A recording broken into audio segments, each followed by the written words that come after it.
took the slogan, as you say, from Brazilian rural workers.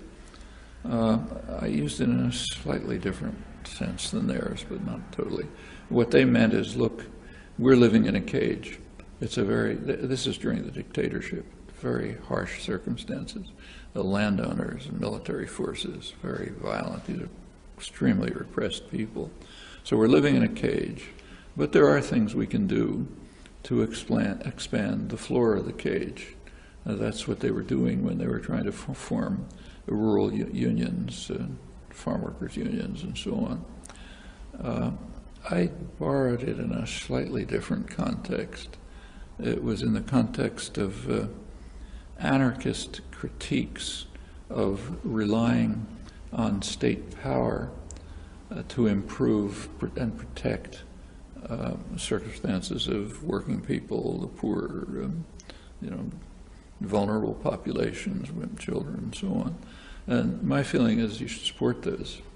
And there are people who think of themselves as principled anarchists who say you shouldn't because we're opposed to state power. So the analogy that I was trying to express was that the cage is kind of a state. The cage is the state, and it is repressive, I agree. But outside that cage, there's a saber-toothed tiger, namely private capital, which wants to get in there and tear you to shreds. So you need the cage, and you can expand the floor of it. You can get more reforms, and this is quite concrete.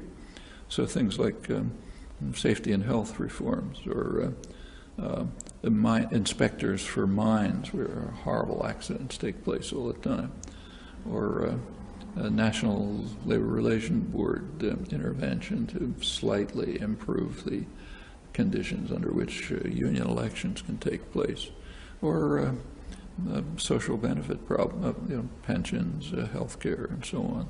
I think it's fair to regard that as kind of expanding the floor of the cage, and I think it's the right thing to do. In fact, if you look at the old, serious anarchist journals, like, say, Freedom in London, if a large part of each issue is devoted to expanding the floor of the cage in this respect, or at least keeping it from contracting, so defending workers' rights, pensions, and so on. And as far as reform, this is reformist, but as far as reform and revolution are concerned, I've never seen that as a conflict. In fact, if it's going to be a meaningful social revolution, one that'll have a positive outcome, I think it's pretty likely, maybe almost certain, that it will be after the population has come to understand, a very large part of it has come to recognize we've reached the limits of reform. Now, there's no reason why anybody should turn to revolution if reform is still possible. Revolution is dangerous, ugly, uncertain, terrible consequences possible. If the mechanisms of the society still permit expanding the floor of the cage, then I think you should do it.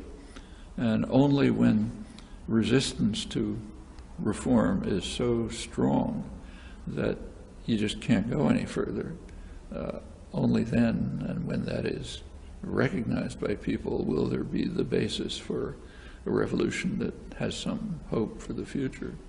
So as far as I can see, they're the same different stages of the same process.